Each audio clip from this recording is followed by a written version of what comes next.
Do you want to know how to write awesome introductions? Well, this video is going to help you do it. This is Miss Battle, and I'm here to give you a quick overview of writing awesome introductions.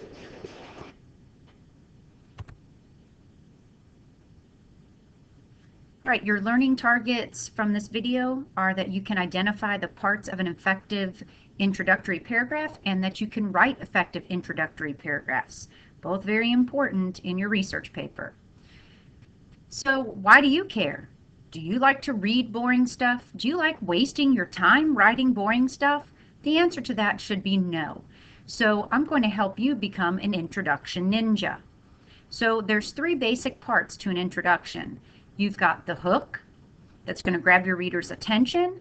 Then comes a transition sentence, which explains more about your topic. It answers the so what, or why is this topic important. And lastly, and very most important, is your thesis, which is your goal or your target for your paper. What are you claiming? What are you asserting about your topic?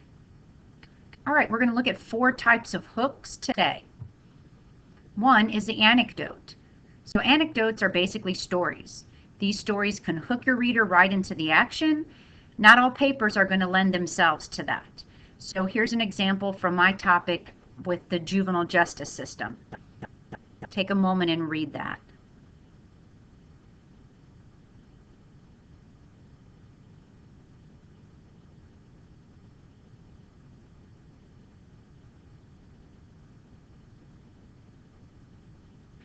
Okay, and that was something that I got from, I kind of summarized something from one of my sources, an actual true story. But the next type is statistics. They're basically facts and figures, percentages.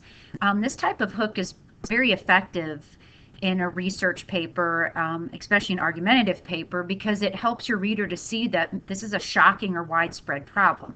So here's my example with my same topic. If you'll take a moment and read it.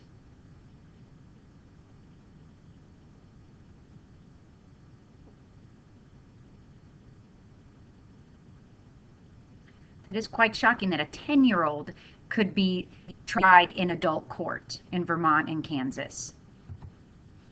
The third type of hook we're going to look at are quotations, and quotations are just that, quoting what someone else has said. Now think about maybe quoting a song or a line from a movie or a novel. You need to cite who said the quote, and that should be C-I-T-E instead of S-I-T-E. Who said the quote, and put the quote in quotations. Often I'll go to brainy quote to try to find something, but you want it to be related and not just kind of out there in the blue. So here's my example, if you'll take a moment to read that.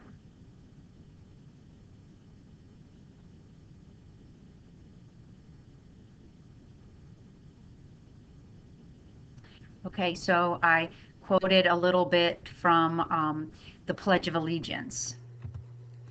And lastly would be questions, rhetorical questions. These are questions that don't require an answer. They help your reader to think a little deeper.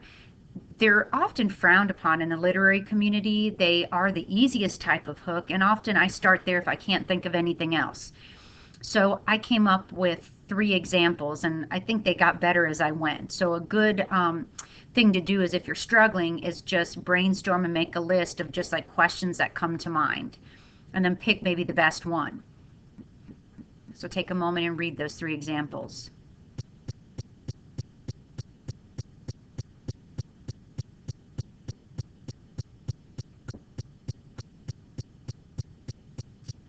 Okay, so that is the question.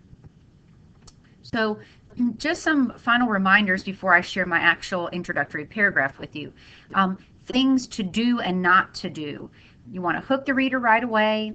You want to use that transition sentence. You want to have a thesis statement. It's really important to show, don't tell. And stay calm mostly. You can revise your introduction. A lot of writers have trouble getting started, and often they just skip the introduction altogether and come back and write it at the end. Things to avoid are apologizing, not showing that you have any credibility or ethos. You do not want to tell your reader, never, never, never say this paper is going to be about. Horrible. You guys did that in elementary school. Using dictionary definitions, I know sometimes you all do use that. It's not a great one and it's really weak. And do you really want to read Webster dictionary definitions? I'm a nerd and I actually do like it, and I know several of you might, but I guess the vast majority would see it as punishment. Might punish your readers too. Don't ramble and just throw in a bunch of filler sentences. Get right to the point. And do not use the beginning of time hook. Something like since the beginning of man. We can't get recorded information since the beginning of time. That's too broad.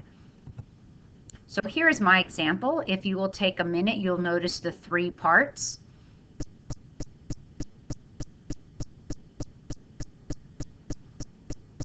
I have my hook, and then I have my transition statement.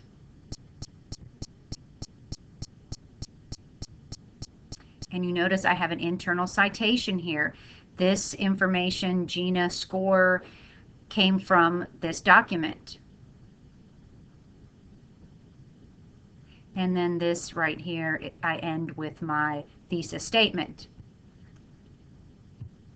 So now it's your turn. Try writing your introduction using one of these types of hooks. Good luck!